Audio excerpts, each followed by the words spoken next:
Welcome to lunch hour. This is Satish. Betting బూసి దులుపుతున్నారు పోలీసులు. టాలీవుడ్ టాప్ సెలబ్రిటీలపై కేసులు పెడుతున్నారు.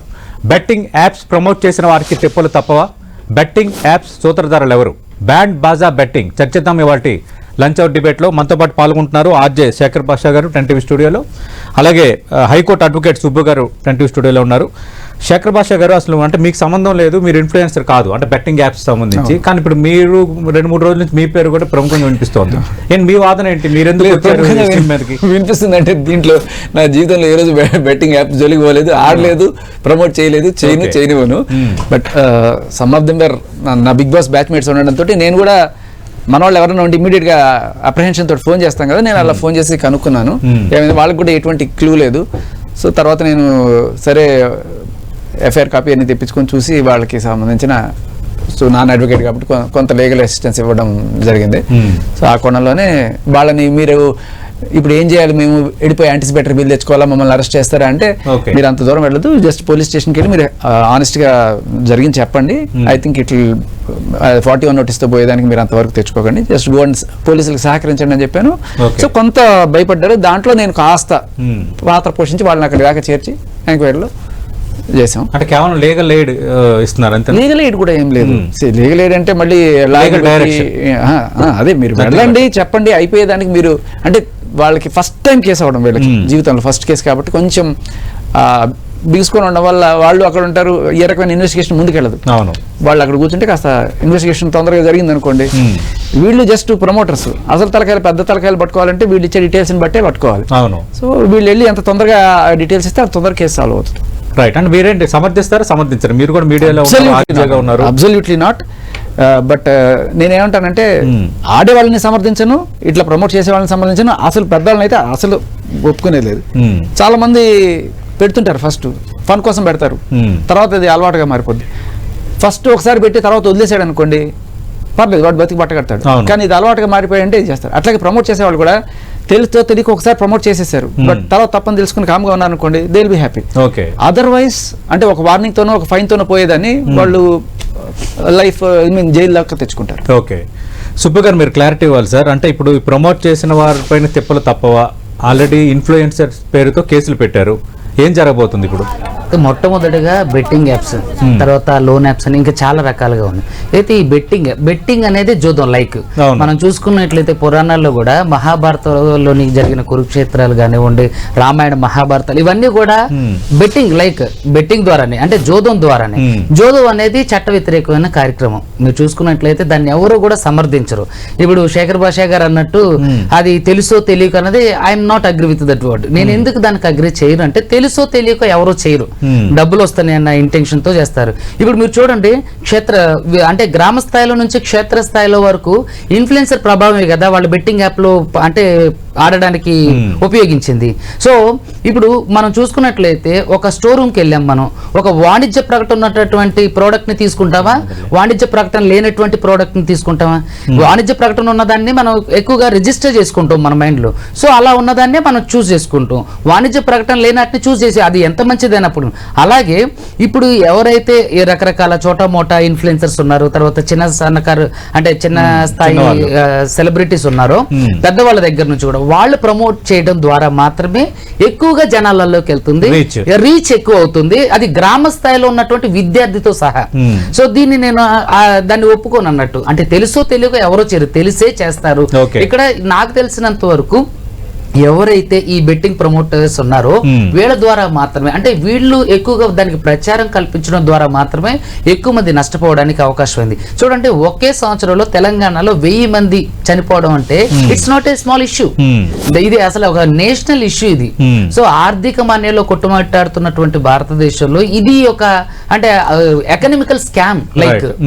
సో కాబట్టి దీన్ని నేను ఎట్టి పరిస్థితుల్లోనూ ఒప్పుకోను. వాళ్ళు తెలుసో తెలియక అన్నదే వాళ్ళకి ఖచ్చితంగా తెలిసే, వాళ్ళ లాభార్జన కోసం, వాళ్ళ ఆర్థిక స్వప్రయోజనం కోసం, వాళ్ళు అంటే ఎకనామికల్ గా స్టేబుల్ గా ఉండడం కోసం ఎంతటి దిగజారుడు స్వభావానికైనా దిగి ఇలాంటివి ప్రమోట్ చేసి, అంటే నేను ఇన్ఫ్లుయెన్సర్స్ ని, సో ఈ గ్రామ స్థాయిలో ఉన్న వాళ్ళతో పాటుగా ఇందులో మోసపోయి వాళ్ళ జీవితాలు రోడ్డును పడడానికి కారణం అవుతున్నాయి. రైట్. శేఖర్ భాష గారు ఏమంటారు? మీరేమో తెలిసి తెలియక అంటున్నారు, అసలు దాన్ని ఏమో సుబ్బు గారు ఒప్పుకోవట్లేదు. అట్ ద సేమ్ టైం తెలిసే, అంటే మనకి కాన్షియస్ గా ఉండే తెలిసే ఇది చేస్తే మనకు డబ్బులు వస్తాయి, ఎందుకంటే మనం మీడియా ఫీల్డ్లో ఉన్నప్పుడు ఆటోమేటిక్ డబ్బులు సంపాదించడానికి షోలు చేయటమో లేదంటే ఇలాంటి చేయటం చేస్తుంటాం, అది దాన్ని తప్పట్లేదు. కానీ ఇది మాత్రం తెలిసి చేయటం కిందకి వస్తుంది కదా. ఖచ్చితంగా వీళ్ళైనా లేకపోతే ఆడేవాళ్ళైనా సరే ఇది ఈజీ మనీ అని వాళ్ళకి కూడా తెలుసు కదా. అవును, ఆడేవాళ్ళు కూడా వాళ్ళు ఏమి దేశ సేవ చేస్తున్నారో లేకపోతే నేనేదో కష్టపడి సంపాదిస్తున్నా ఈజీగా వస్తుంది మనీ అని వీళ్ళు ఎట్లా అనుకుంటున్నారు, వీళ్ళు కూడా మనకి ఈజీగా మనీ వస్తుందని వీళ్ళు కూడా అదే దురాశతోటి చేస్తున్నారు. సో తర్వాత అయిపోయిన తర్వాత ఇప్పుడు ఒకటి గెలవాలంటే ఒక 10 మంది ఓడాలి. ఒకటి చావు మీద మన దాని మీద సమాధి మీద ఇల్లు కట్టుకున్నట్టుగా మనం చూడొచ్చు దీన్ని. వీళ్ళైనా ఇద్దరు చేసే తప్పే, ఈ ఆడేవాళ్ళు తప్పే అలాగే ప్రమోట్ చేసే వాళ్ళు తప్పే. కానీ సార్కి నేను సబ్మిట్ చేసుకునేది ఏంటంటే, నేను గ్రౌండ్ లెవెల్లో చూస్తున్నాను కాబట్టి దీంట్లో మీరు 2 రకాల మనుషులు ఉంటారు. ఒకళ్ళు ఏంటంటే డైరెక్ట్ గా ఎప్పుడు ఇవే చేసుకుని బతికేవాళ్ళు, ఏది వాళ్ళ వృత్తే బెట్టింగ్ యాప్స్ ప్రమోట్ చేయడం. రైట్, అదొక్కటే. వాళ్ళు అవే చేసుకుని డబ్బులు సంపాదించుకుంటుంటారు. బట్ నాకు తెలిసిన కొంతమంది బిగ్ బాస్ సెలబ్రిటీస్ ఎవరైతే ఉన్నారో వాళ్ళు ఏంటంటే they promote lot of brands. వాళ్ళకు ఒక కోఆర్డినేటర్ ఉంటాడు, ఆయన ఏం చేస్తాడు, సార్ ఇగో మిక్సీ వచ్చింది, కుక్కర్ వచ్చింది, ఇది ప్రమోట్ చేయండి, ఇది చేసుకుంటూ వస్తున్న క్రమంలో 1, 2 ఇలాంటివి వచ్చినప్పుడు సో వాళ్ళు ప్రమోట్ చేస్తుంటారు. అప్పుడు వాళ్ళు అడిగినా కూడా సార్ ధోని చేస్తున్నాడు సార్, అమితాబ్ బచ్చన్ చేస్తున్నాడు సార్, వీళ్ళు చేస్తున్నారు సార్, ఇది లీగలే సార్, మనం చేయొచ్చు సార్ అన్నట్టుగా వాళ్ళు చేస్తారు. వీళ్ళకి ఏంటంటే లాయర్ గారు లాగా అన్ని లీగల్ పాయింట్స్ అన్ని చదువుకునే అంత ఇవి ఉండవు, వాళ్ళకి అంత నాలెడ్జ్ కూడా ఉండదు కాబట్టి సర్లే చెప్పారు కదా అని ఒక నమ్మకంతో స్టార్ట్ చేసేస్తారు. బట్ ఎప్పుడైతే ఒకసారి ఇలాంటి ఎదురుదెబ్బ తగులుతుందో వెంటనే ఆపేయాలి. అప్పుడప్పుడు కొన్ని వార్నింగ్లు వచ్చినప్పుడు ఆపకుండా కొంతమంది ఉంటారు, మీరు వాళ్ళు అదే పని చేస్తుంటారు, బెయిల్స్ తెచ్చుకుంటుంటారు, మళ్ళీ స్టిల్ కంటిన్యూ అవుతుంటారు, ఇదే చేస్తుంటారు. సో అంటే ఒకసారి చెప్పినా కూడా చేశారు అంటే మనం వాళ్ళని తప్పు పట్టాలి. బట్ ఐ మేక్ ష్యూర్ ఎంతమంది ఉన్నారు అలాగే చూడాలి, అంటే ఒకటే కాకుండా 2వ 3వది కూడా చేసిన. ఈ సందర్భంగా ఒక చిన్న చెప్పండి వాగ్దానం అనుకోండి, లేకపోతే మా బిగ్ బాస్ గ్రూప్ ఫ్యామిలీ అంతా అంటే ఆల్ సీజన్ సంబంధించిన ఒక గ్రూప్ లో మేమందరం డిస్కస్ చేసుకుని అనానిమస్ గా ఇంకా ఇటువంటిది లీగల్ కాదు ఇల్లీగల్ కాదు ఏదైనా సరే ప్రమోట్ చేయొద్దు అని ఒక డిసిషన్ కి వచ్చారు. సో అందరూ కూడా మరి అంటే మీరు డెసిషన్ కి రావడం మంచిదే. అంటే ఫర్ ఎగ్జాంపుల్ మనకి ఎప్పుడైనా దేని నుంచి గుణపాఠం నేర్చుకోవడం అనేది జీవితంలో అది ఒక భాగం కావాలి. కానీ ఇప్పుడు అది కాదు కదా, ఇప్పుడు కేసు అనేది నమోదైపోయింది, మీ వల్ల కొందరు ఇన్ఫ్లుయెన్స్ అయ్యారనేది ప్రధాన అభియోగం. అలాగే కొందరు ప్రాణాలు తీసుకున్నంత వరకు వచ్చిన అంశంతో ఇది బికేమ్ ఏ బిగ్ ఇష్యూ. ఇప్పుడు ఏ విధంగా నిలబడబోతుంది సుబ్బు గారు? అయితే మొట్టమొదటిగా నేను కొన్ని విషయాలు చెప్పిన తర్వాత దీనికి ఒక కంక్లూజన్ అనేది చెప్తానండి. ఇందాక మన శేఖర్ భాష గారు అన్నట్టు ఇద్దరిది తప్పు అని అంటే మళ్ళీ దాంట్లో కూడా కొంత వీళ్ళు ఈజీ మనీ కోసం చేస్తున్నారు, మరి వాళ్ళు కూడా ఈజీగా మనీ చేస్తున్నప్పుడు ఇద్దరు ఒకటి కాకుండా ఎలా ఉంటారనేది. నేనేం చెప్తున్నానంటే ఇప్పుడున్నటువంటి బెట్టింగ్ యాప్స్ లో పార్టిసిపేట్ చేసే వాళ్ళందరూ కూడా చిన్న సన్నకారు రైతులు, చిరు వ్యాపారులు, నిరుద్యోగులు, విద్యార్థులు. మీరు మొట్టమొదటిగా చూసుకుంటే వీళ్ళే ప్రధానంగా ఉంటారు. వీళ్ళకి ఏంటంటే డబ్బు ముఖ్యం. సో వీళ్ళు డబ్బు ఎలా వస్తుంది అన్న దాని గురించి ఆలోచన, సరే అది ఈజీ మనీయా ఇంకోట పక్కకు పెడితే ఏదో వాళ్ళ అవసరాల నిమిత్తం ఏదైనా కొంత డబ్బులు సంపాదించుకోవాలి. సో కష్టపడడానికి వాళ్ళకి కష్టపడే సోర్సెస్ ఉన్నా వాళ్ళకి దారి అంటే ఒక ఉపాధి కల్పన లేదు కాబట్టి సో వాళ్ళు ఇలాంటి దాంట్లోకి రావచ్చు. సో ఇది ఆశ, కానీ వీళ్ళది అవకాశం. ఇప్పుడు ప్రమోటర్స్ ఎవరిదైతే వీళ్ళది అవకాశం. అరే వచ్చిన డబ్బుని మీరు చూసుకున్నట్లయితే ఒక సోషల్ ఇన్ఫ్లుయెన్సర్ అంటాడు, మేము కాకపోతే ఇంకొకరు చేసుకుంటారు, ఆ డబ్బులు వాళ్ళే తీసుకుంటారు. అంటే ఈ రోజు సరే నువ్వు చేసిన దానికి నువ్వు అనుభవిస్తావు, అది పక్కకు పెడితే నువ్వు కాకుండా వేరే వాళ్ళు చేస్తే ఈ రోజు నువ్వు ఈ పెద్ద అంటే ఈ ప్రమాదం నుంచి తప్పించుకుని ఉండేవాడు కదా. నువ్వు ఈ రోజు చేస్తున్నా, నేను చేయట్లేదు, వేరే వాళ్ళు చేస్తే వాళ్ళకే వస్తాయి అంటే నువ్వు చేయడం వేరు, వాళ్ళు చేయడం వేరు. ఇప్పుడు నువ్వు చేయడం అయినా సరే మనుషుల్ని ఇన్ఫ్లుయెన్స్ చేయడమే కదా. అంటే దీంట్లో పెట్టుబడులు పెట్టండి, లేదంటే ఈ బెట్టింగ్ యాప్ ని మీరు యూజ్ చేయండి, దీంట్లో డబ్బులు పెట్టండి. ఒక సోషల్ ఇన్ఫ్లుయెన్సర్ పెడతాను, నేను మొబైల్ కొనుక్కోవడానికి వెళ్ళా, నా దగ్గర 90,000 ఉన్నాయి, మళ్ళీ నాకు డబ్బులు ఇన్స్టెంట్ గా కావాలి, చూడండి నేను దీంట్లో ఆడా నాకు ₹1,00,000 వచ్చానండి. నిజంగా ₹1,00,000 అసలు బెట్టింగ్ అంటేనే జోదం, ఆ జోదం అంటేనే పెట్టుబడి, దాంట్లో తిరిగి వచ్చేది ఏమి ఉండదు, మొత్తం పోవడం తప్ప. చూస్తే ఇందులో ఎంటైర్ ఈ సినారియోలో నాట్ ఓన్లీ లోన్ యాప్స్ ఇంకా రకరకాలుగా ఉన్నాయి. అమ్మాయిలు కూడా రకరకాల న్యూడ్ కాల్స్ చేసి డబ్బులు వసూలు చేసి వాళ్ళ నంబర్ ఆఫ్ నమోదవుతుంది. ఇవన్నీ ఏంటంటే ఇవన్నీ ఒక ఎత్తు. సో ఈ బెట్టింగ్ యాప్స్ అనేది డైరెక్ట్ గా ప్రమోట్ చేస్తున్నారు. ఇందాక శేఖర్ భాష గారు అన్నట్టుగా డ్రీమ్ 11 నిజంగానే అలా అయితే BCCI డైరెక్టర్ కూడా కేసు ఫైల్ చేయాల్సిందే. కానీ దానికి డ్రీమ్ 11 మొన్న జరిగిన T20 వరల్డ్ కప్ కి స్పాన్సర్షిప్ అదే స్పాన్సర్ గా ఉంది, అఫీషియల్ స్పాన్సర్. కొన్నిట్లకి ఏం జరుగుతుందంటే అండి, మీరు చూసుకున్నట్లయితే ఈ డ్రీమ్ లెవెల్ లాంటివి కొన్ని ప్రముఖమైనటువంటి బెట్టింగ్ యాప్స్ ఏంటంటే గవర్నమెంట్ ఆథరైజ్డ్. సో వాటి నుంచి గవర్నమెంట్ కి GST వెళ్తుంది, దాంట్లో ఫ్రాడ్ జరగటం ఏమి ఉండదు. ఇప్పుడు వీళ్ళు ఎవరైతే సోషల్ మీడియా ఇన్ఫ్లుయెన్సర్ కానివ్వండి, ఇప్పుడు గవర్నమెంట్ ఆథరైజ్డ్ యాప్స్ లో ఫ్రాడ్ జరగదని గ్యారంటీ అయితే ఇక్కడ ఫ్రాడ్ జరగదు. దానికి ఒక అంబాసిడర్, దానికి ఒక థర్డ్ పార్టీ ఉంటారా? థర్డ్ పార్టీ ఏమి ఉండదండి, అది డైరెక్ట్ గా యాపే. దాంట్లో ఏంటంటే ఇప్పుడు మనం ఒక తిరునాళ్ళకో జాతరకో వెళ్ళాం, అక్కడ మీరు చూసుకున్నట్లయితే చాలా మంది ఏం చేస్తారంటే ఆ జాతరలో చాలా వరకు అప్లై ఇట్లా ఇస్తుంటుంటారు అన్నట్టు, రెడ్ అండ్ బ్లాక్ పెడుతుంటారు, దాంట్లో కాయరాజా కాయని ఏదో సమ్ ఇట్లా పెట్టు ఇట్లా మారుస్తూ ఉంటారు. సో దాంట్లో మీరు చూసుకున్నట్లయితే ఎండ్ ఆఫ్ ద ఆ రోజు ఈ ఇంటికి వెళ్ళేసరికి ఎవరి దగ్గర డబ్బులు ఉంటాయి? ఎవడైతే గేమ్ ఆ బ్లాక్ అండ్ రెడ్ గేమ్ నిర్వహిస్తుందో వాడి దగ్గరే ఉంటాయి. ఇక్కడ ఇటువైపు కాసేవాడి దగ్గర ఉండదు, ఇటువైపు కాసేవాడి దగ్గర ఉండదు. అలాగే బెట్టింగ్ యాప్స్ కూడా 100 రూపాయలు వేస్తే 1000 రూపాయలు వస్తాయని, 1000 రూపాయలు వేస్తే 2000 వస్తాయని, 2000 వేస్తే 1,00,000 రూపాయలు వస్తాయని ఇట్లా పెడుతుంటారు. చివరికి 1,00,000 రూపాయలు వస్తున్నాయి కదా అని చెప్పి తీసుకొని ఒక 10 లక్షలు పెడితే వెంటనే క్షవరం చేసేస్తారు. ఇవి ఏంటంటే ఒక క్వశ్చన్ అడుగుతాను. ఇప్పుడు లీగల్ గా చేసినా ఏం చేసినా బెట్టింగ్ అనేది కొంతమంది దగ్గర నుంచి తీసుకొని కొంతమందికి ఇస్తారు, ఈ కొంతమంది నష్టపోతారు. సో లీగల్ గా చేసి చచ్చిపోతే ఓకేనా? ఇదే నా క్వశ్చన్. అండ్ ఇంకొకటి ఏంటంటే ఈ లీగలా ఇల్లీగల్ అనే దాని గురించి నేను స్టడీ చేశాను. అద్భుతమైన విషయం ఏంటంటే మన తెలంగాణ ఆంధ్రాలో ఏది లీగల్ కాదు. ఈవెన్ డ్రీమ్ 11 కావచ్చు, లేకపోతే ఇంకేదైనా కావచ్చు, ఏది లీగల్ కాదనే విషయం మనం మీడియా ముఖంగా అందరికీ చెప్పాల్సిన విషయం. నేను అదే చూసాను. వాట్ బెట్టింగ్ యాప్స్ ఆర్, మీరు నేనేం చెప్పక్కర్లా, మీరు జస్ట్ గూగుల్లో మీ ఫోన్ ఓపెన్ చేసి what betting apps are legal in Telangana అని కొట్టండి. Betting apps is legal. Telangana Andhra మాత్రమే. నో సార్, ఈ 2 స్టేట్స్ మాత్రమే. మిగతా స్టేట్స్ లో కొన్ని ఆడుకోవచ్చు. తెలంగాణ, ఆంధ్ర, కొన్ని అస్సాం ఇట్లాంటి వాటిలో గట్టిగా పెట్టారు. సో ఇది ఇందు మూలంగా అందరికీ చెప్పొచ్చేది ఏంటంటే అసలు ఏ బెట్టింగ్ యాప్ లీగల్ కాదు, కాబట్టి మీరు ఎవ్వరు ప్రోత్సహించద్దు, ఆడద్దు. అంతే. రైట్. అంటే ఇప్పుడు మీరు ఒకటి నాకు క్లారిటీ ఇవ్వాలి. అంటే మేమందరం రియలైజ్ అయ్యాము ఈ విధంగా చేయడం తప్పు అని రియలైజ్ అయ్యాము, మేమందరం ఒక డెసిషన్కి వచ్చాము, ఇక్కడ నుంచి అలాంటివి ప్రమోట్ చేయకూడదు అని శేఖర్ భాషా గారు అంటున్నారు. మరి రేపొద్దున్న కోర్టుల ముందు అది నిలబడదండి, 100కి 200% నిలబడదు. వాళ్ళు తప్పు తెలుసుకున్నారు కదా. ఇప్పుడు అక్కడ వరకు ఎందుకండి, నిర్భయ కేసులో కూడా మీరు చూసుకున్నట్లయితే వాళ్ళు ఎంత దారుణంగా వ్యవహరించారో మీరు చూసారు. వాళ్ళు చివరికి రాష్ట్రపతి దగ్గర కూడా క్షమాభిక్షకి వెళ్ళారు, కానీ దానికి వాళ్ళు ఒప్పుకోలేదు. అంటే తప్పు చేసిన తర్వాత మేము రియలైజ్ అయ్యాము అని అంటే ప్రతి ఒక్క అంటే అక్యూజర్ చెప్పే మాట అదే. ఇప్పుడు నేనున్నానండి, మీకు అంటే ఈ సభాముఖంగా నేను చెప్పేది ఏంటంటే ఒక టీచర్, ఒక గవర్నమెంట్ టీచర్, తన అకౌంట్ లో 7 lakhs ఉన్నాయి. ఆ అకౌంట్ నంబర్, ఫోన్ నంబరు అతను కుమారుడికి ఇచ్చిన ఫోన్ నంబర్ తో లింక్ అయి ఉంది. దాంట్లో నుంచి తిను ఈ బెట్టింగ్ యాప్స్ లో ఎవరైతే ఈ హర్ష సాయి అనే ఒక ఎవరైతే ఉన్నాడో ఒక అక్యూజ్డ్, అతను ప్రమోట్ చేసి ఒక యూట్యూబర్ తను ప్రమోట్ చేసిన యాప్ లో పెట్టి దాదాపుగా తన శాలరీ అకౌంట్ నుంచి ఆ సేవింగ్ చేసుకున్న 6 లక్షల రూపాయలు పోగొట్టుకున్నారు. ఇంకొక ఆయన ఖత్తర్ లో పనిచేస్తారు. రీసెంట్ గా నా దగ్గరకు వచ్చిన కేసు, ఖత్తర్ లో పనిచేస్తారు.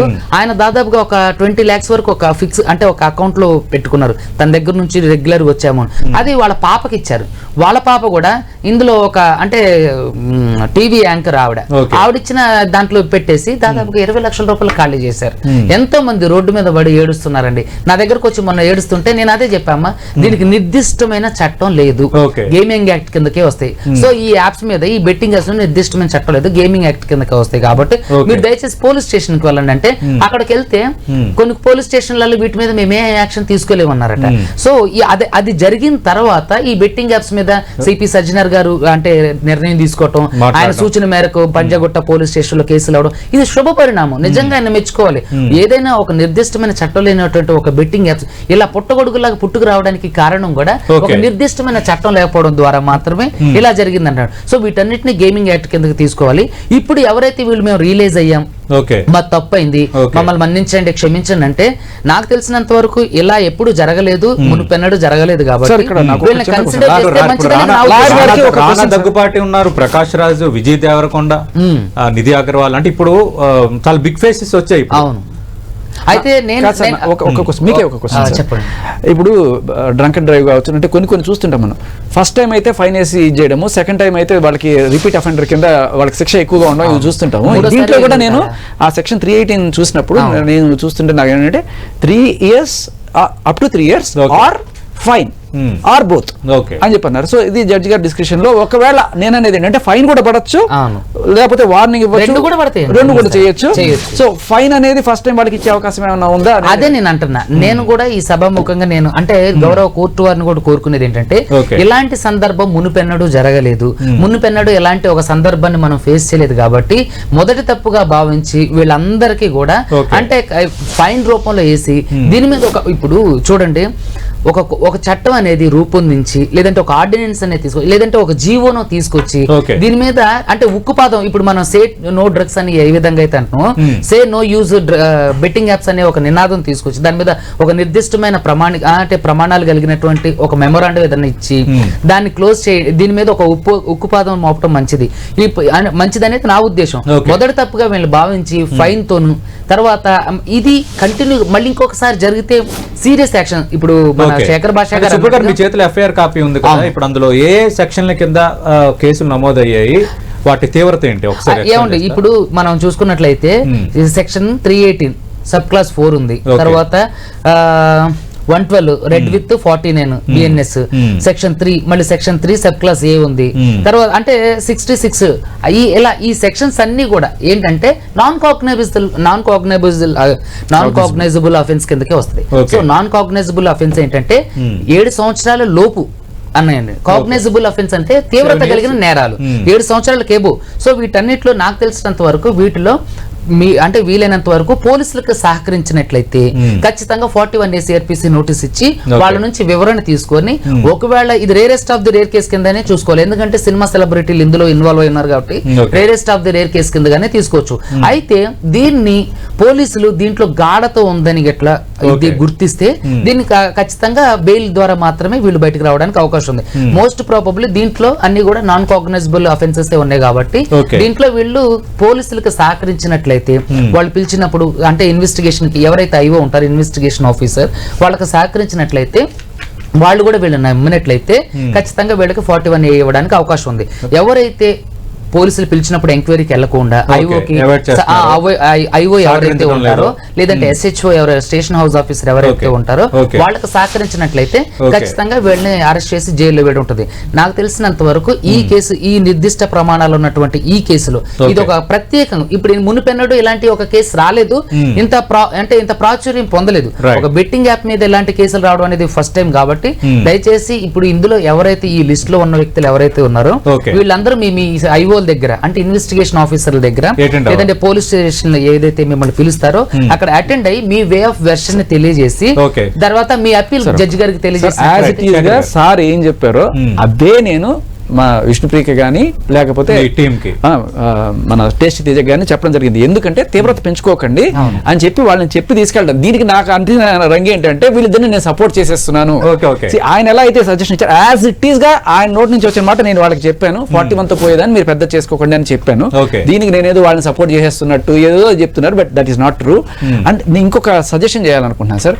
ఇప్పుడు వీళ్ళకి ఏదో ఫైన్ వేస్తారు, ఇంకోటి ఏదో వేస్తారు. 3 సంవత్సరాలు imprisonment with fine or without fine. Without fine కాదు, ఎయిదర్ ఫైన్ ఆర్ శిక్ష ఆర్ బోత్ ఏదైనా ఉండొచ్చు. అండ్ ఇంకొకటి 112లోనే పెట్టి కేసుకి పెట్టే సెక్షన్ అనుకుంటా. సో ఇది పక్కన పెడితే కొన్ని ఎలా ఉన్నాయంటే సార్ వేగ్ గా ఉన్నాయి కంప్లైంట్లు. ఈ కంప్లైంట్ చూస్తే నిజంగా నేను ఆడానండి, మా వాళ్ళు ఎవరో దీని మీద ఆత్మహత్య చేసుకొని చచ్చిపోయారండి, ఇదిగోండి ఈ పలానా టికెట్, అదిగో పలానా ఆయన చెప్పిన ఈ కోడ్ ని నేను వాడడం వల్ల ఇలా నా ఫ్యామిలీ చితికిపోయింది అని క్లియర్ కట్ గా డీటెయిల్స్ తోటి ఉన్నప్పుడు రైట్ ఈ నిజంగా బాధితుడు ఆయనకి జరగాల్సిన న్యాయం ఏంటి? ఆయన కోల్పోయిన డబ్బులో లేకపోతే ఎంతో కొంత నష్టపరిహారం ఆయనకి ఇవ్వగలిగితే ఇప్పుడు కోర్టు వీళ్ళకి ఫైన్ వేయడం వల్ల వాళ్ళకి వచ్చే న్యాయం ఏంటి? నేను అనేది ఏంటంటే వాళ్ళకి న్యాయం చేయడానికి. సో ఇప్పుడు ఏంటంటే వీటిలో సార్ కాగ్నిజబుల్ నాన్ కాగ్నిజబుల్ లాగా కాంపౌండబుల్ నాన్ కాంపౌండబుల్ అని ఉంటాయి. ఒక కంప్లైంట్ ఇచ్చినప్పుడు అవుట్ ఆఫ్ కోర్ట్ సెటిల్మెంట్ మేము తీసేస్తాము, మాకు నష్టపరిహారం మీరు చేసేటైతే అనేది కూడా ఉంటుంది కదా సార్. అయితే అవుట్ ఆఫ్ కోర్ట్ సెటిల్మెంట్ అనేది నాకు తెలిసినంత వరకు మీరు చూస్తే ప్రతి 3 నెలలకు ఒకసారి ఈ మనకి లోక్ అదాలత్ వస్తుంటది. అంటే దాని ముఖ్య ఉద్దేశం ఏంటంటే రాజీ మార్గమే రాజమార్గం. సో ప్రతి దానికి కూడా అవుట్ ఆఫ్ కోర్ట్ సెటిల్మెంట్ అనేది ఉంటుంది. దాని ఆర్బిట్రేషన్ అని పిలుస్తుంటారు. సో ఆర్బిట్రేషన్ అనేది చేయడం ద్వారా కూడా బాధితులకు న్యాయం చేయవచ్చు. కాకపోతే ఈ ప్రత్యేక కేసులో నాకు తెలిసినంత వరకు SHO గానే ఉండి. సుబ్బు గారు, నా డౌట్ ఏంటంటే ఇప్పుడు ఇందాక ప్రస్తావించారు శేఖర్ భాషా గారు, అంటే స్పెసిఫిక్ గా ఈ యాప్ చూసి ఈయన చెప్పడం వల్ల ఎఫెక్ట్ అయ్యారు, మా బంధువు నేను ఎఫెక్ట్ అయ్యామని చెప్పడం అనేది ఒక ఎత్తు. రెండోది, సాధారణంగా పబ్లిక్ దీనివల్ల న్యూసెన్స్ క్రియేట్ గురవుతున్నారు, ఇబ్బంది పడుతున్నారని ఎవరైనా సిటిజన్ ఆఫ్ ఇండియా నేనైనా కంప్లైంట్ చేయొచ్చు, అదొక వెర్షన్. నేనంటుంది ఏంటంటే నిజంగా ఒకవేళ ఈ యాప్ చూసి దానివల్ల ఇన్ఫ్లుయెన్స్ అయ్యి సూసైడ్ చేసుకోవటమో లేదంటే ఇది నష్టపోయామన్న దాని ఒక స్పెసిఫిక్ కేస్ స్టడీ గట్ట ఉంటే అప్పుడు ఏ విధంగా ఉంటాయి శిక్షలు కానీ లేదంటే లా ఆఫ్ కోర్స్? ఇప్పుడు మీరు చూసుకున్నట్లయితే ఖచ్చితంగా దీంట్లో అంటే పంజగుట్టలో అయినటువంటి FIR లో ఏముందంటే దీని వల్లనే చనిపోయారని స్పెసిఫిక్ గా మెన్షన్ చేసినవి కూడా ఉన్నాయి. సో నాకు తెలిసినంత వరకు ఇది మీరు చెప్పిన విధంగానైనా సరే లేదంటే అయితే మీరు చెప్పిన దాంట్లో కంటే కూడా ఇప్పుడు దీని వల్లనే ఈయన చనిపోయారు అని స్పెసిఫిక్ గా వీళ్ళు కంప్లైంట్ చేసినట్లయితే ఖచ్చితంగా అది నాన్ కాగ్నైజబుల్ అఫెన్స్ కిందకి తీసుకోవచ్చు. అంటే ఇండైరెక్ట్ గా ఒక వ్యక్తి చావుకి మనం కారణం అవుతున్నాం. సో అలా ఉన్నట్లయితే అయితే ముఖ్యంగా మనం చెప్పుకోవాల్సింది ఏంటంటే ఒక బెట్టింగ్ యాప్ మీద నిర్దిష్టమైన చట్టం లేదు.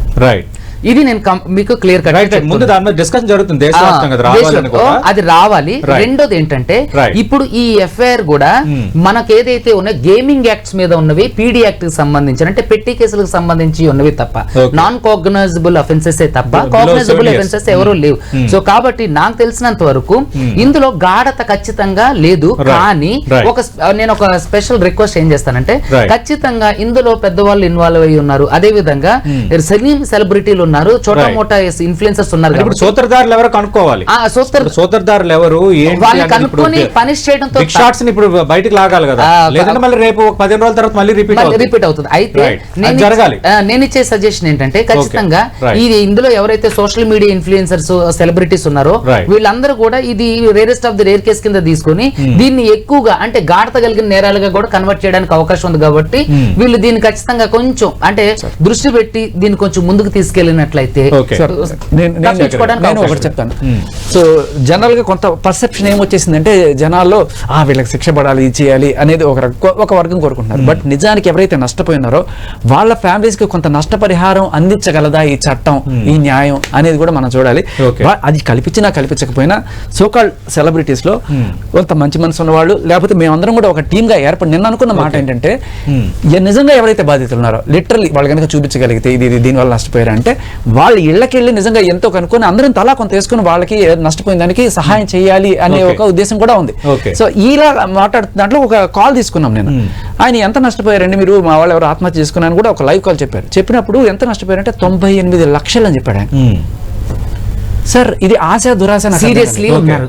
54 lakhs నేను ఇందాక మీరు నాకు సమయం లేదు కాబట్టి చెప్తున్నా 98 lakhs. ఆయన చెప్పినట్టు సన్నకారు రైతులు విద్యార్థులు అంటే 1 లక్ష 2 లక్షలు అంటే ఏదో సహాయం చేయడానికి ముందుకు వస్తారు. 98 లక్షలు అంటే సార్ వాళ్ళు ఆల్రెడీ బాగా ఉన్నవాళ్ళు వాళ్ళు ఇంకా దురాశకి పోయి ఇంకా కోట్లు సంపాదిద్దామని చేసే ప్రయత్నం. అది నేను కూడా శేఖర్ భాషా గారి మాటలకే నేను దీన్ని సపోర్ట్ చేస్తా. ఎందుకంటే 98 లక్షలు పోగొట్టుకున్నావు అంటే నీకెంత బలుపు అంటే ఇలా మాట్లాడొచ్చు అహంకారం. 54 lakhs పోగొట్టుకున్న వ్యక్తి కూడా నా దగ్గర ఉన్నారు. నేను ఆయన తిట్టా 1 లక్ష లేదంటే ఒక 10 లక్షలు కూడా ఓకే, అది ఏదో బంగారం తాకట్టు పెట్టు భూమి తాకట్టు చేయాలన్నా కూడా 98 లక్షలు అంటే నీకు దోలెక్కి చేసిన ఒక చిన్న అంటే కొవ్వెక్కి చేసిన పనికి వీళ్ళు దీన్ని మాత్రం ఎవరు బాధ్యతగా తీసుకుంటారు? 98 లక్షలు అంటే అంటే దాదాపు 1 కోటి రూపాయలు. ఎవరు దాన్ని పోడ్చగలరు? ప్రభుత్వం కూడా దాన్ని పోడ్చలేదు.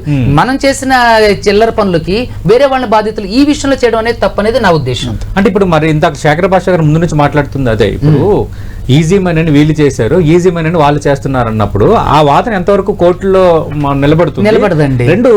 దీంట్లో ఒక చిన్న క్లారిటీ, వీళ్ళకి లాటరీ, వీళ్ళకి గ్యారంటీ, ప్రమోట్ చేసే వాళ్ళకి డబుల్ గ్యారంటీ వస్తాయి, వీళ్ళకి వస్తాయి రావో తెలియదు. రైట్, అంతే. సో ఖచ్చితంగా ఇప్పుడే కూడా కోర్టు గాని ప్రభుత్వాలు గాని బాధితుల పక్షాన్ని నిలబడుతుందండి. సో వీళ్ళు ఏంటంటే నేను ఇందాక అదే అన్నా, వీళ్ళది అవకాశం, వాళ్ళది ఆశ.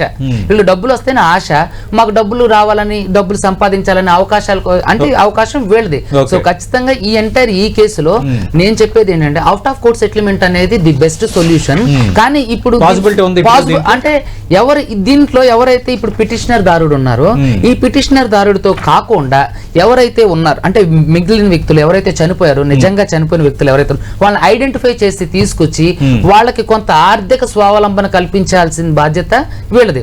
సో ఎవరైతే ఇన్ఫ్లుయెన్సర్స్ సో వీళ్ళు నిజంగా దీన్ని అలాంటి వాళ్ళు ఉంటే మేమందరం కూడా నిజంగానే ఏదైనా ఒక చారిటీ లాగా చేసి వీళ్ళకి సహాయం చేయడానికి అందరం కూడా మేము ఆల్రెడీ డిస్కషన్ జరుగుతుంది. మేమే కాదు ఇంకా సెలబ్రిటీస్ తో కూడా మాట్లాడి ఇది చేయడానికి మేమందరం కూడా సిద్ధంగా ఉన్నాము.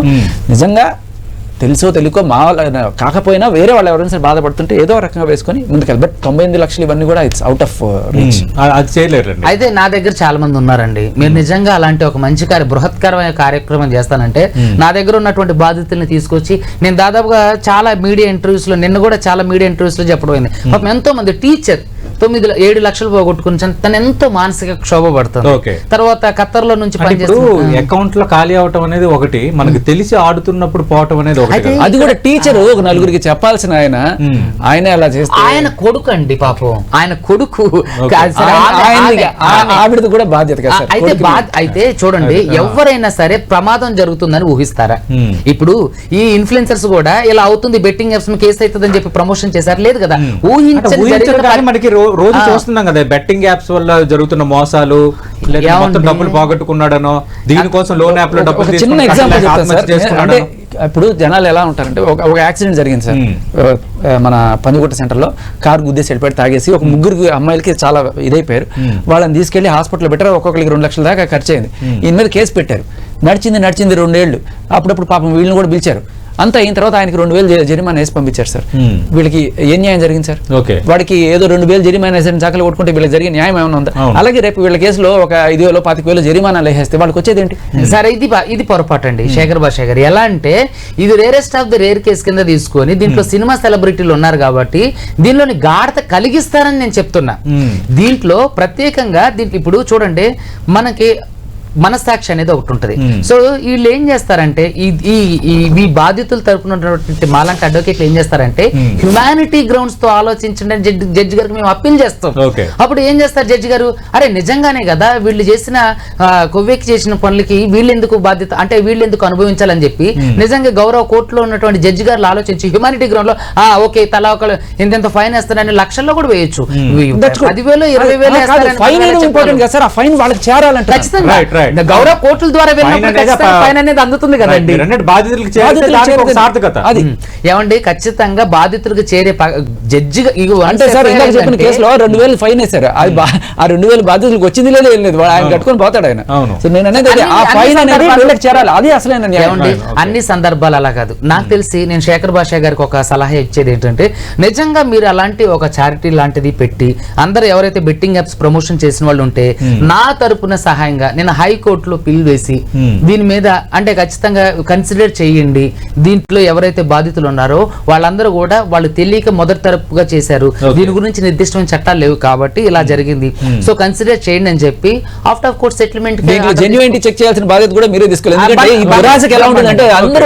అలా ఉంటుందండి. ఖచ్చితంగా వాళ్ళ అకౌంట్ నుంచి ఖాళీ ఏ అకౌంట్ కి వెళ్ళింది, వాళ్ళు ఏ బెట్టింగ్ యాప్ యూజ్ చేశారు, ఏ టైంలో యూజ్ చేశారు అనేది కూడా ఎవరైతే డిజర్వింగ్ క్యాండిడేట్స్ ఎవరు అనేది చూస్ చేసుకుంటే అండ్ చేసిన వాళ్ళే కదా సార్, చేయని వాళ్ళు కూడా మేము సిద్ధంగా ఉన్నాం ఎంతో కొంత ఇచ్చి వేయడానికి. వాళ్ళు తప్పకుండా అండి. నేను అలా ఉంటే నేను ఖచ్చితంగా నేను మీకు సపోర్ట్ చేస్తా. మనం కలిసే పని చేద్దాం రండి.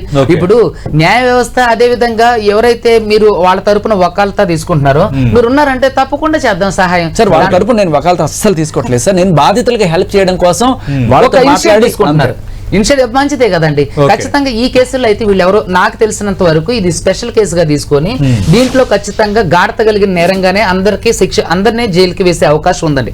నేను ఇప్పుడున్న పరిస్థితుల్లో ఇప్పుడు తెలంగాణ కోర్టు అంటే సంబంధించి బార్ అసోసియేషన్ ఎలక్షన్స్ జరుగుతున్నాయి. ఈ మూమెంట్ లో ఖచ్చితంగా దీంట్లో ఏంటంటే స్పెషల్ కేసుగా తీసుకొని దీంట్లో చాలా మంది లబ్ధి పొందడం కోసం దీంట్లో గాఢత కలిగిన నేరాలని యాడ్ చేసి దీంట్లో ఉన్న వాళ్ళందరినీ అరెస్ట్ చేయడానికి అయితే అవకాశం ఉంది. నేను మీడియా ముఖంగా చెప్తున్నా. ఎవరికి కూడా 4 41 సిఆర్పిసి నోటీస్ ఎవరో దీంట్లో ఉన్న వాళ్ళందరిని అరెస్ట్ చేస్తారు. ఎందుకంటే ఇప్పుడు ప్రభుత్వం ఏం చేస్తుంది అంటే ఒక సమస్య, ఒక పెద్ద సమస్య వచ్చి పడింది. మీరు ఈ మాట చెప్పారంటే అందరూ యాంటిసిపేటరీ బిల్ తెచ్చుకుని ఎవరు కనీసం ఎంక్వైరీ కూడా రాదు సార్.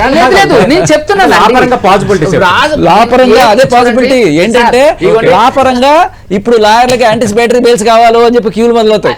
చూడండి నేనేమంటున్నా సార్, సభాముఖంగా ఈ 10TV వేదికగా నేను చెప్పేది ఏంటంటే ఖచ్చితంగా దీన్ని స్పెషల్ కేసుగానే తీసుకొని దీంట్లో అందరి కూడా జైలుకి పంపించే అవకాశాలే ఉన్నాయి.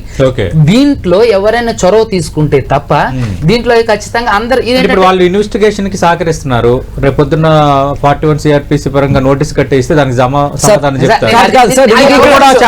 ఒక్క నిమిషం, ఈ విషయంలో నేను మీకు ఒకటే చెప్తాను. ఇందాక నేను స్టార్టింగ్ లో ఏమన్నంటే దీంట్లో కాగ్నైజబుల్ ఎఫెన్సెస్ ఏమీ లేవు, దీంట్లో ఖచ్చితంగా 41A ఇస్తారని చెప్తున్నా ఈ FIR లో. కానీ ఇది స్పెషల్ కేసుగా తీసుకొని దీన్ని అంటే ఖచ్చితంగా దీంట్లో అరెస్ట్ పరంపర అనేది ముఖ్యమైనది, ఖచ్చితంగా దీంట్లో అరెస్ట్ చేయాలని ఇంకొక విషయం మనం ఈ ఫ్లో లో ఇది వెళ్ళిపోతున్నాం. కానీ జస్ట్ ప్రమోటర్స్ దగ్గర నుంచి కాదు సార్ వసూలు చేయాల్సింది, వీళ్ళ దగ్గర నుంచి వసూలు చేయడం కన్నా ఆ పెద్ద తలకాయలు ఎవరైతే ఉన్నారో వాళ్ళని పట్టుకొని వాళ్ళ దగ్గర నుంచి భారీ మొత్తంలో అది తెలుసుకోవడం కోసం బిగ్ షాట్స్ ఎవరు చూడండి. ఇప్పుడు చూడండి, బెట్టింగ్ యాప్ అనేది ఒక అప్లికేషన్, ఒక హ్యాండ్రెడ్ ఫోన్ లో వచ్చే అప్లికేషన్. అప్లికేషన్ ని ఎవరు అసలు మీరు చూసినట్లయితే ఎవరు రూపొందించారు, అది అసలు ప్లే స్టోర్ లోకి ఆ యాప్ ఎవరు, ఆ అప్లికేషన్ ఎవరు పంపించారు, సో దానికి అసలు దానికి అనుమతులు ఎవరు ఇచ్చారు, దాన్ని తయారు చేసిన దానికి ఎవరు అవి వేరే రాష్ట్రంలో లీగల్ కాబట్టి వాళ్ళు చేసేసుకుంటారు. కానీ ఇక్కడ చేశారు. చూడండి ఒక నిమిషం సార్, ఇప్పుడు 10TVకి ఒక ఆఫీస్ అడ్రస్ ఉంది, కానీ బెట్టింగ్ యాప్ కి ఆఫీస్ అడ్రస్ ఎక్కడ ఉంది, దానికి మేనేజర్ ఎవడు, దానికి అంటే దాంట్లో ఎగ్జిక్యూటివ్ వాళ్ళు ఎవరు, దాంట్లో ఎగ్జిక్యూట్ చేసే వాళ్ళు ఎవరు, ఎవరు లేరు. అదంతా కూడా చాప కింద నీరులాగా ప్రైవేట్ వ్యక్తులతో జరిగే ఒక ఆర్థిక స్కామ్ అది. ఓకే, అంటే ఇక్కడ శేఖర్ భాష గారు ఇది ఒకటే కాదు, ఈ మధ్యకాలంలో మనం సుప్రీంకోర్టు వెడ్డిట్స్ కూడా చూస్తున్నాము. అంటే ఇప్పుడు రియల్ ఎస్టేట్ వెంచర్స్ కానీ మిగతా వాటికి యాడ్స్ ఇచ్చేటప్పుడు రేపొద్దున్న వాళ్ళు బిచాన ఎత్తేసిన లేదంటే ఏదైనా ఒక ప్రోడక్ట్ సంబంధించి వాళ్ళు ఇచ్చిన హామీకి ఫుల్ఫిల్ చేసే దిశగా ఆ ప్రోడక్ట్ లేకపోయినా ఎవరైతే ఇన్ఫ్లుయెన్స్ చేస్తున్నారో నాట్ ఐదర్ అడ్వర్టైజ్మెంట్ చేస్తున్నారో వాళ్ళే బాధ్యులు అవుతారని. ఎందుకు సార్ మనం పడింది ఒక case, red bull gives you wings అంటే నాకు ఎక్కడ నేను తాగాను నాకు రెక్కలు రాలేదని ఒకటి కేసేసాడు. ఓకే, అంటే మరి ఇప్పుడు ఏం చేయబోతున్నారు? రైట్, మరి ఇప్పుడు ఇన్ఫ్లుయెన్సర్స్ ఇదొక అనుభవం ఆ ఒక అనుభవం ఇప్పుడు ఏం చేయబోతున్నారు మరి? లేదు సార్, పరిధి అది ఇన్వెస్టిగేషన్ కి అందరూ సహకరించాలి, సహకరించకపోతే నా వంతు వాళ్ళు అక్కడికి వచ్చి సహకరించేట్టు నేను చేస్తున్నాను. టేస్టీ తేజన్ కావచ్చు, విష్ణుప్రియన్ కావచ్చు, వాళ్ళని అక్కడ తీసుకెళ్లి కూర్చోబెట్టడం నా వంతు నా సహకారం నేను అందించాను చట్టానికి. అంతకతో కాకుండా జస్ట్ వీళ్ళకి బాధితులకి న్యాయం జరగడం కోసం ఇంటర్నల్ గా మేమందరం ఆలోచించుకొని ఎవరైతే నిజమైన నష్టపోయిన వాళ్ళు ఉన్నారో వాళ్ళని ఐడెంటిఫై చేసి కనుక మనకి ఇస్తే వాళ్ళకి మనం ఏదైనా సపోర్ట్ చేద్దాం. టైం అయింది sir. Right, thank you Subbu గారు, థ్యాంక్ యూ శేఖర్ భాష గారు. మనం చూస్తున్న బెట్టింగ్ యాప్స్ కలకలం ఇండస్ట్రీ అనేది కొంత కుదిపిస్తోంది. బిగ్ స్టార్స్ ఈరోజు సీన్ పైకి రావడంతో ఒక్కసారిగా అందరి అటెన్షన్ దీనివైపే మళ్ళింది. బట్ ఇప్పుడున్న దీంట్లో ఒక స్పెషల్ కేసుగా తీసుకుంటే అరెస్ట్కి ఛాన్స్ ఉంది, కానీ ఇది 7 సంవత్సరాల లోపు కేసు అంశంగా ఉంది కాబట్టి ఖచ్చితంగా కొంత ఫైను అలాగే 3 సంవత్సరాల జైలు శిక్షకు కూడా ఛాన్స్ ఉందని న్యాయవాదులు చెప్తున్నారు. ఇక్కడ నుంచి ఇలాంటివి చేయమని డిసైడ్ అయ్యాము, చారిటీగా కొంత బాధితులకు ఏదో ఇవ్వాలని మేము డిసైడ్ అయ్యామని ఎవరైతే ఉన్నారో అరెస్ట్ అయిన కేసులు నమోదైన వాళ్ళు ఉన్నారో వాళ్ళ తరపున శేఖర్ భాష చెప్తున్నారు. చూద్దాం అసలు ఏం జరగబోతుందో.